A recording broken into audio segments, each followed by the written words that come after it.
Guys, how's it going? Today we're going to be talking about the NBA 4-point line and how I think it's an absolutely terrible idea.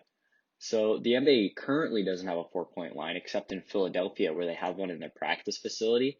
Apparently it's the coach's idea of showing the players he has a bunch of different marks on his court, but it's like to show his players the best places to score or whatever. At least that's what he says it is.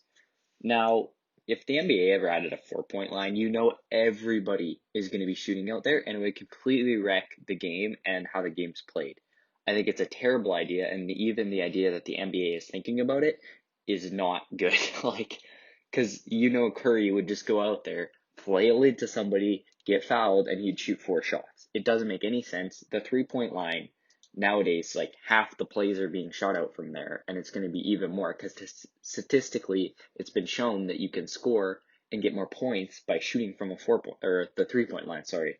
So now Philadelphia has actually added one in their practice court, as I said before.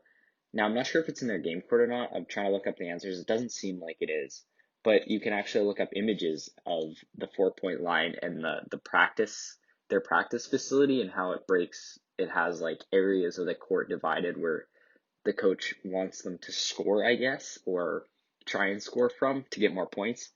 Now, this is a huge debate, and the NBA has thought about it. I think earlier this year there was talk about that it might be coming into the NBA. Now, I think those rumors have died down, but if it ever does, I think it would wreck the game completely. And I really hope that it doesn't come into the NBA because I think it would ruin it for sure. Because players will just be shooting out there and there'll be no point to go for a layup or go for a fast break point. And I just don't think it really makes sense with how basketball should have been played. Now, the history of the 3-point line is kind of interesting because it started as well. There was at the start of the NBA there was no 3-point line. If you don't know this, there was only a 2-point line, and then they added the 3-point line. I think when did I'm gonna look up when the 3-point line came in. When did the 3-point line start?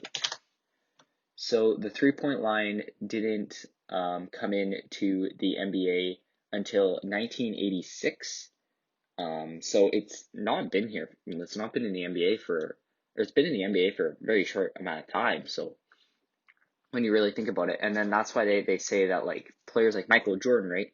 He was so dominant, but at the time people weren't shooting from there because they didn't have the analytics to support the reason. People just thought the 2-point was more consistent and go for that. So that's why they say Michael Jordan, the numbers he put up is crazy considering the fact that if he was shooting from the 3-point line, he could have made a lot more points, right? So adding this 4-point line I think it would be a crazy idea. So now this whole debate, there was this interesting story about, I forget who it was, but one of the Philadelphia players shot a deep 3-point, shot, which would have been 4 points in their practice facility. So he pointed to a part on the court, basically saying to the players that I shot that from 4 points. Now, I don't think the 4-point should ever come into the NBA. I think it's a terrible idea. I can't be the only one. Now, ESPN has put out a few articles talking about this, the real answer to the NBA 4-point line debate. There is no debate. It should never be in the NBA. If it ever does, I'm going to stop watching it. Now, my team finally won a game. The Raptors are 3-8 now, so hopefully we can clutch out a good place this season. I don't think so. I don't think we'll make the playoffs. But yeah, so that's rather interesting. Now, in other news, there was this good tweet by Fitz. If you don't know who Fitz is, he is a member of the Misfits podcast, which is, I think, number 2 or number 3 most viewed podcast or most listened to podcast next to the Joe Rogan Experience. And I think there might be one of like Barstool Sports. What's that one called? I forget what the name of that podcast. It's like those 2 girls in LA. I think they might have stopped making that, but I'm not entirely sure on that. But he says, hey guys, I wanted to come out and say that I made a lot of racist, sexist, and insensitive jokes in my past. It's something I'm proud of.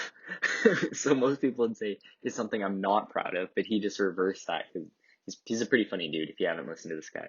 I still think the majority of them are funny, and I couldn't give less of it if anyone finds them offensive. So this guy just went out and kind of flipped the script on that tweet, which I found was pretty funny, and that's been trending on Twitter recently.